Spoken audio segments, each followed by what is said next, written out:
Alors là, on a le même type d'exercice que précédemment, sauf qu'on a une fonction du second degré dans le membre de gauche, une fonction du second degré dans le membre de droite. On rappelle que c'est fonction du second degré ou polynôme du second degré, c'est parce que le x est élevé au carré.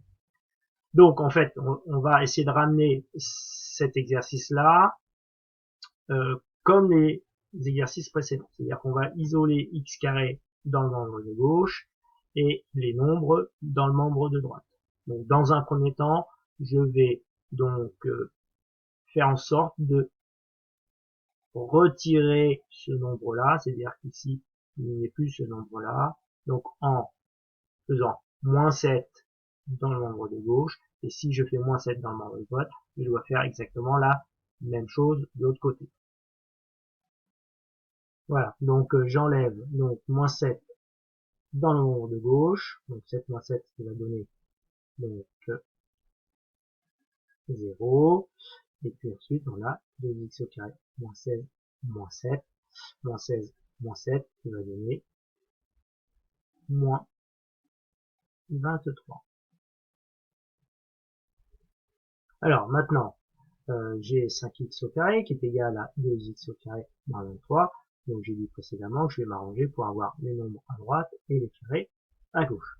Donc ici, je vais devoir enlever 2x au carré du membre de droite et le faire également sur le membre de gauche.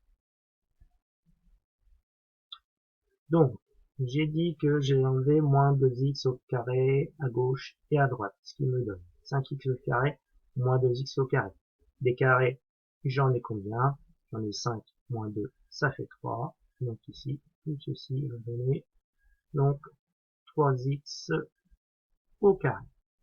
Ici, bah évidemment, si j'ai enlevé moins 2x au carré dans le membre de droite, c'est pour qu'ici, j'en ai aucun, donc 0, moins 23, ce qui va donner 23.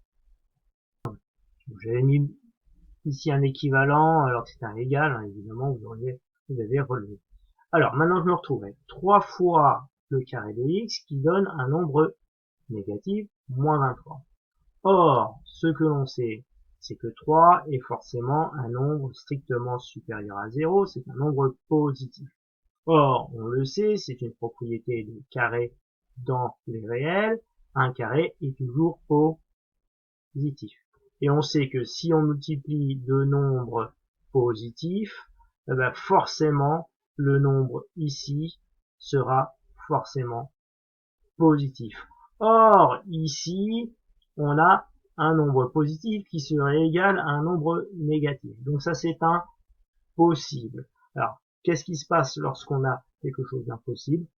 Ben, ça veut dire qu'il n'y a aucune solution. C'est-à-dire qu'il n'y a pas de valeur pour x pour que ces deux égalités, enfin cette égalité, soit vraie. C'est-à-dire que le membre de gauche ne sera jamais égal au membre de droite.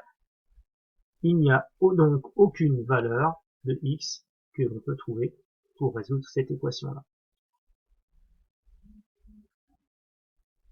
Donc on vient de dire qu'il n'y a pas de solution pour cette équation. Alors comment on va marquer? Eh ben, l'ensemble des solutions, ben, c'est un ensemble qui est vide. Puisqu'il n'y a pas de solution, il est vide. Alors comment on note ça?